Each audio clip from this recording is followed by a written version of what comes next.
It is Lecture 6 in the series of videos on CBSE Class 12th Macroeconomics. In this video, we would be doing all the remaining topics of this unit, that is National Income and Related Aggregates. We are already done with most of the part of this chapter. First of all, we did several basic concepts. Then we learned to calculate national income by using value added method, income method and expenditure method.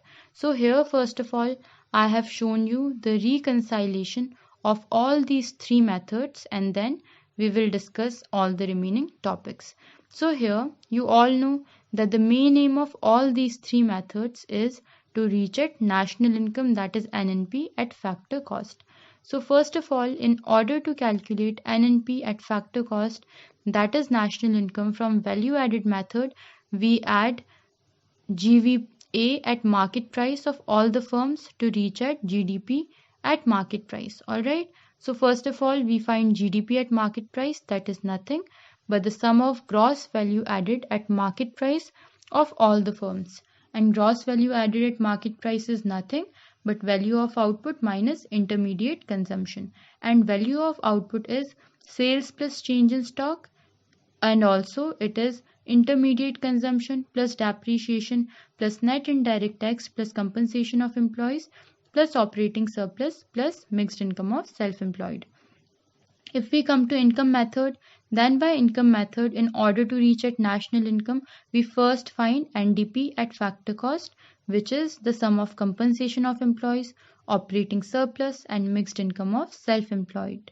By adding all these three things together, we reach at NDP at factor cost, and then we add NFIA in order to reach at NNP at factor cost. So there are three components of NDP at factor cost: compensation of employees, operating surplus and mixed income of self-employed. Compensation of employees include wages and salaries in both cash and kind, employers' contribution to social security scheme and private pension. Operating surplus includes income from property in the form of rent, interest and royalty, and income from entrepreneurship in the form of profit, which include dividend, corporation tax and corporation saving. Corporation saving is also called undistributed profit or retained earning. Alright, and coming to expenditure method, for calculating national income, that is NNP at factor cost, we first find GDP at market price, which is the sum of four components: private final consumption expenditure, government final consumption expenditure, gross investment and net exports. Gross investment contains two things: gross fixed investment and change in stock. So when we add all these four components together, we reach at gross domestic product at market price. After that, in order to reach at national income, we subtract depreciation, we add NFIA and we subtract NIT from it. Alright, now here let's move to the new concepts that we have to learn in this video. So the first concept is of national income at constant price and national income at current price. So national income at constant price is that national income which is the multiplication of price of base year and the quantity of current year. Alright, and national income at current price is the national income which is the multiplication of price at current year and quantity at current year.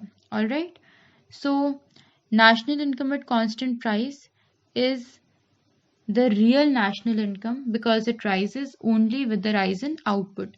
But national income at current price is nominal, or we can say monetary national income, because it can rise even without any rise in output. Okay, so it can rise with the rise in price, that is due to inflation.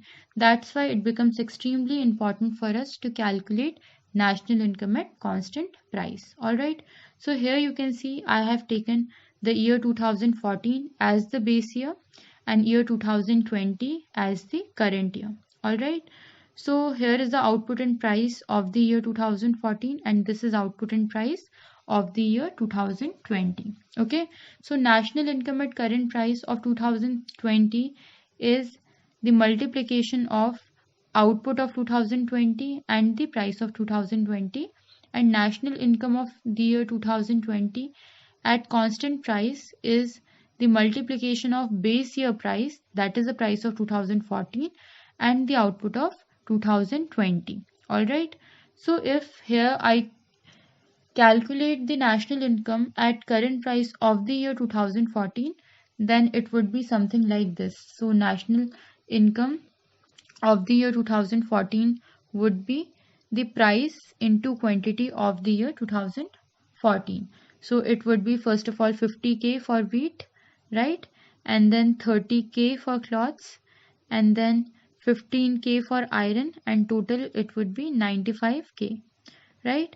So here you can notice that the national income of 2014, national income at current price of 2014, and the national income at constant price of 2020 is exactly same. All right, why it is exactly same? Because here we notice that the quantity has not changed at all.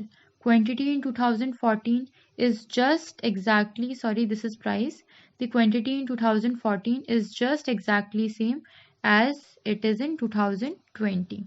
All right, since there is no change in quantity of these 2 years, that's why national income at constant price is same as the national income at current year price of 2014 is. Alright, so here it is helping us to compare whether there is a real rise in national income or not. So here we find that it is not a real rise in national income. Here we can see that national income by current price is more than national income at constant price. It is 1,50,000, but national income at constant price is just 95,000.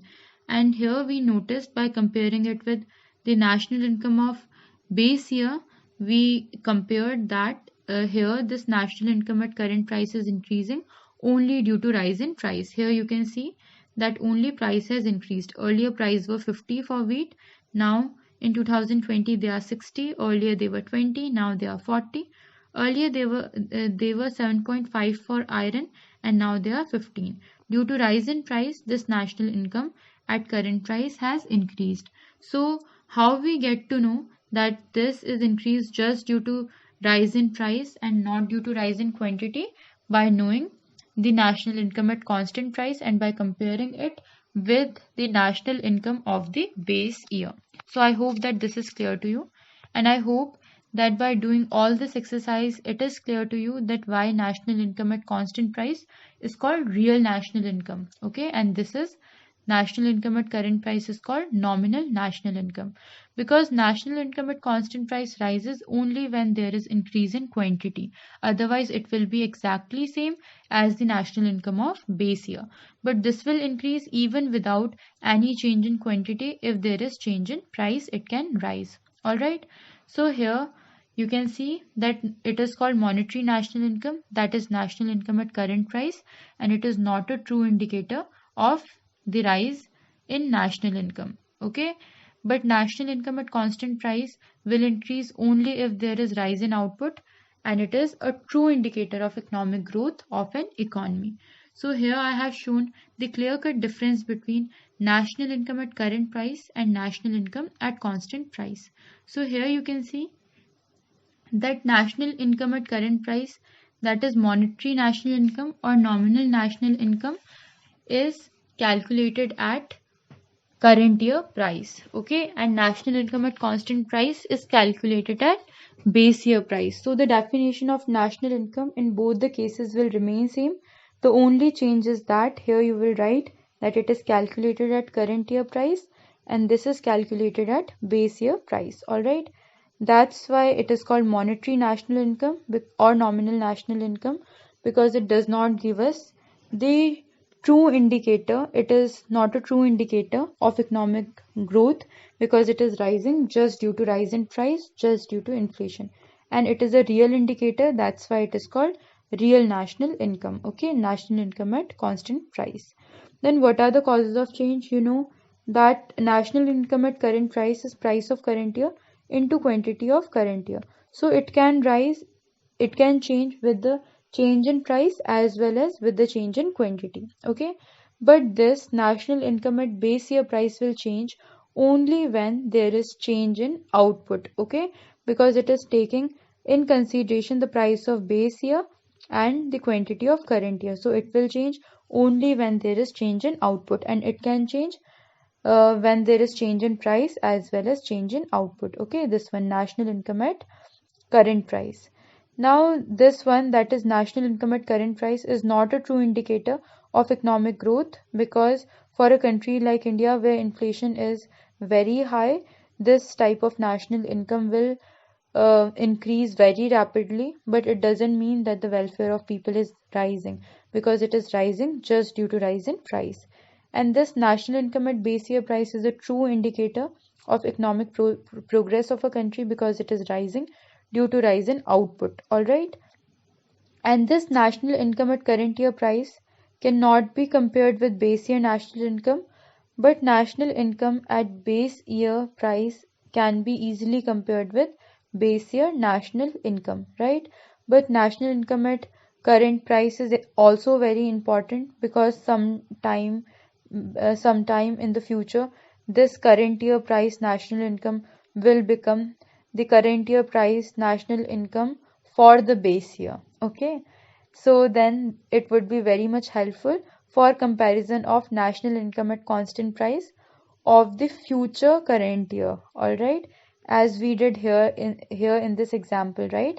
Here what I had shown you, I calculated the national income at current price of the year 2014. All right, here I showed you now, and then I compared that with national income at constant price of year 2020. Okay, so see, this national income at current price of the year 2014 was extremely important in order to compare it with the national income at constant price of the future year, that is 2020, that is the present current year. All right, and according to 2014, that is the future year. All right, that's why here I said that comparison, it cannot be national income at current price, basically cannot be compared with base year national income, but it can be compared with the future year national income. Okay, and national income at constant price can be compared with the base year national income. All right, now here comes the next concept, that is the concept of nominal GDP and real GDP. It is exactly same as what we discussed over here.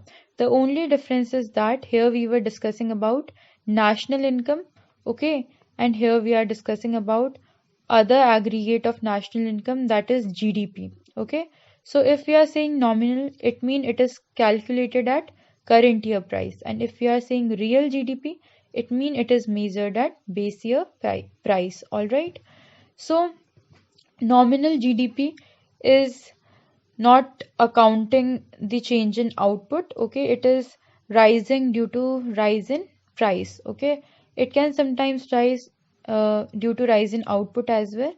Okay, because it is simply the price of current year into the quantity of current year, and this real GDP will rise only when there is increase in output of current year, because it is base year price into current year quantity. All right, so this one, that is real GDP, is inflation adjusted GDP, but this nominal GDP is having the effect of GDP, having the effect of inflation in it. Okay, because it is rising without any rise in output, right?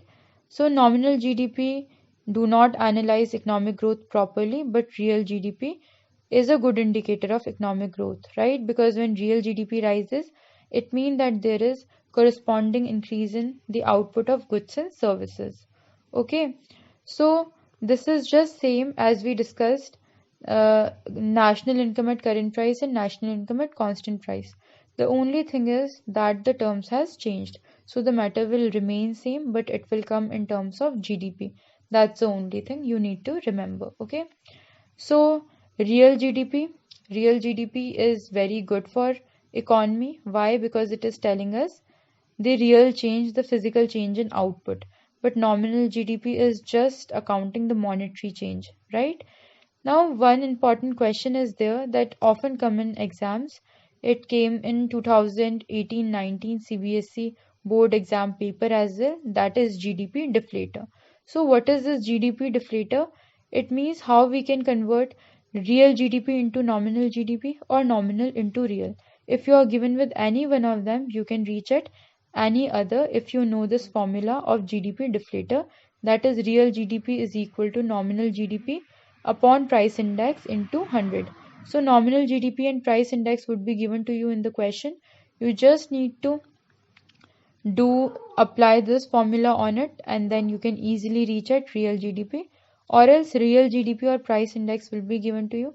You need to reach at nominal GDP, or it can also happen that price index will not be given to you and real and nominal GDP will be given to you, and you have to reach at price index. So anything is possible, right? Is that clear? The only thing is that you should remember this formula. It is extremely important, right, from exam perspective. Okay, now coming to the next important topic. See, it is always seen that the increase in GDP is always taken as the increase in welfare of the people. Do you agree with it? See, it is partially correct that rise in GDP increases the welfare of the people, because if GDP is rising, okay, if GDP is increasing, it means that there will be corresponding increase in output in the economy.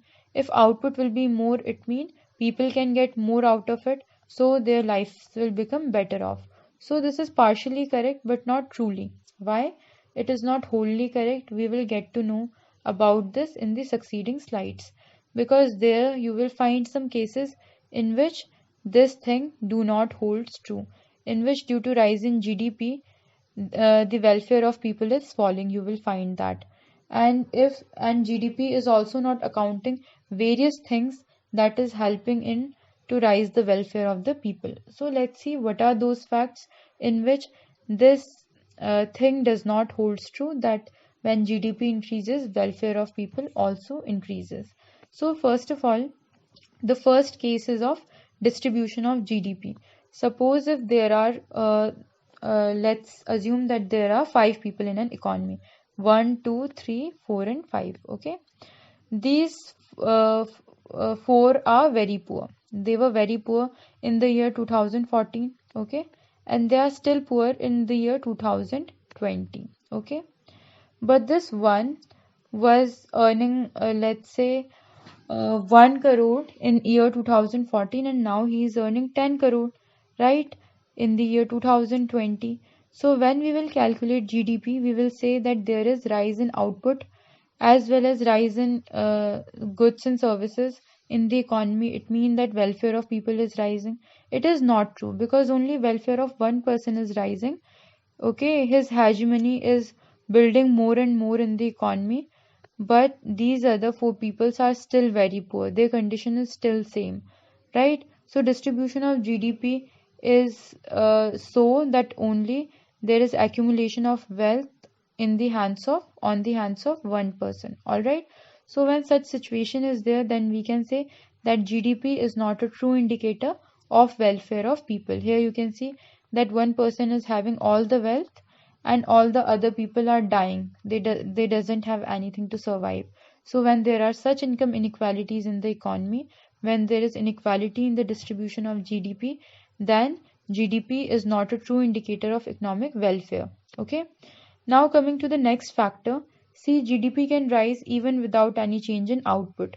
We learnt in some preceding slides about nominal GDP, which increases due to rise in price. And in country like India, inflation is at a very high rate. All right, the price of things, of commodities, is increasing very highly. Okay, the prices are rising very rapidly. So the change in GDP is very much often. Okay, but there is no change in output with the rise in GDP. Hence GDP is not a true indicator of economic welfare of the people, because output in the economy are not increasing if we are accounting for nominal GDP. All right, and then GDP does not account for non-monetary transactions. For example, a mother cooking food for her baby will not be accounted in the calculation of GDP. All right, because GDP only accounts for monetary transactions. Similarly, if there is a teacher and he is giving his free services to poor children who live in slum areas, then that is increasing the welfare of people, the well-being of people. But since those are non-monetary transactions, that's why they are not accounted while calculating GDP. Hence, here we can see that GDP is not accounting for the welfare of people, so it is not a true indicator of people's welfare. Okay. Now, GDP does not account for externalities as well. Now, what are these externalities? These are uncompensated impact of one person's actions on the well-being of a bystander. Suppose someone besides you is smoking. Now, that smoke from smoking is also harming your lungs. Okay, you are not using those products, but still you are getting the negative effects of those products, okay, on your health, on your body. So that is a negative externality. Externalities, these uncompensated impacts, can be either positive or negative. If the effect on the bystander is adverse, then that is called negative externality. For example, pollution. If there is an industry besides your house, then that will create a lot of pollution, which will in turn create health risk to you. Okay, you are not doing any action, but still you are facing the harmful impacts of it. So it is negative externality. Now, on the other hand, if the impact on the bystander are beneficial, then it is called a positive externality. For example, if you have a garden and the passerby enjoys its beauty without paying anything for it, then that would be an example of positive externality, because your garden is providing something positive to other people, something good to other people, and they are not even paying anything for it. Okay, so this is an example of positive externality. So here, positive externalities are increasing the welfare of the society, and negative externalities are reducing the welfare of the society. Okay, and GDP is not including either positive externalities or negative externalities. It is not accounting for these things. That's why we can say that GDP is not a true indicator of the welfare of people. If you want to know more about externalities, I have made a separate video on it as well. You can watch that also. Now, coming to the next factor, it is population growth. Suppose if the growth of population is more than the growth in GDP, then we can say that GDP is not a true indicator of the welfare of people. Suppose the growth of population is by 50%, all right, and the rise in the GDP is just 5%. So, does it mean that the welfare of people is increasing? No, because the GDP is only rising by 5%, whereas population growth is 50%. It means that people has to divide resources even at more rate. All right, so it means here GDP is not a true indicator of economic welfare, since it is not accounting for population growth. Okay, and this question is often asked in your examination, that is GDP a true indicator of economic growth? So start your answer with this, that generally we assume that if output increases, then the welfare of people in the economy also increases, because they have more of goods and services. But this does not always holds true. Why? Due to the following factors. Then you can mention all the 5 factors that we discussed just now. And what are those factors? First is income inequality, right? If there is inequality in income, then GDP is not a true indicator of welfare of people. Okay. Similarly, you can mention other points as well, like non-monetary transaction, population growth, externalities, okay, change in price without any physical change in output, etc. Then your answer will be complete. All right. So with this, we are done with everything that was there in the syllabus. Now I want to discuss one more important topic with you, that is green GDP. Although it is not there in your syllabus, but I found it very important to share with you, since you are the harbinger of values to the future generation. That's why I want to discuss this concept with you. All right, because you are the maker of economy in the future. Remember, green GDP is a concept that correlates to sustainable development, right? As it refers to the exploitation of goods and services without damaging natural resources.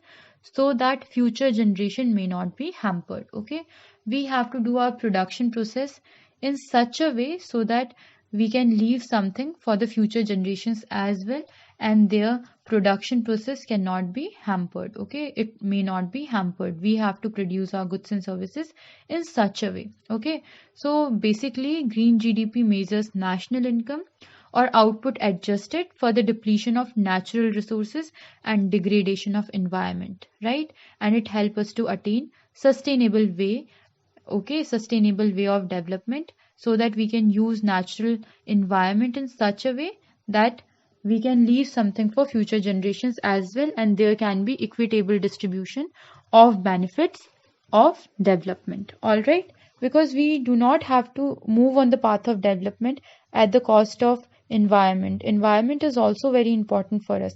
If environment will not be there, then automatically our lives will not be there, and automatically your subjects, your economy, nothing will exist.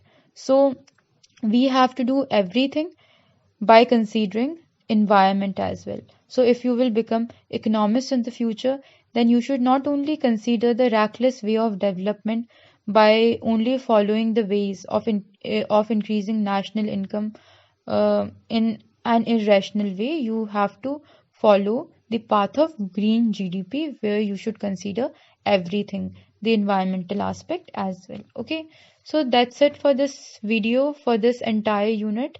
We are done with everything that was there in this unit. All right, I'll make one more video for this unit in which we will recapitulate all the topics that we discussed over here, and we will also practice some questions that are often asked in CBSE board examination. All right, now whether to make videos on next units or not, it depends on you. So if you like the way of teaching in this whole video session, then you can tell me by commenting down below. Then if I'll get more than 15 comments, I'll certainly make videos for you for all the other units. Otherwise, I'll feel that you didn't understood anything. Okay, so please tell me by commenting down below if you like it or not. Thanks for watching. That's all for this video, and please subscribe to our channel, The Seventh Monk. Thank you.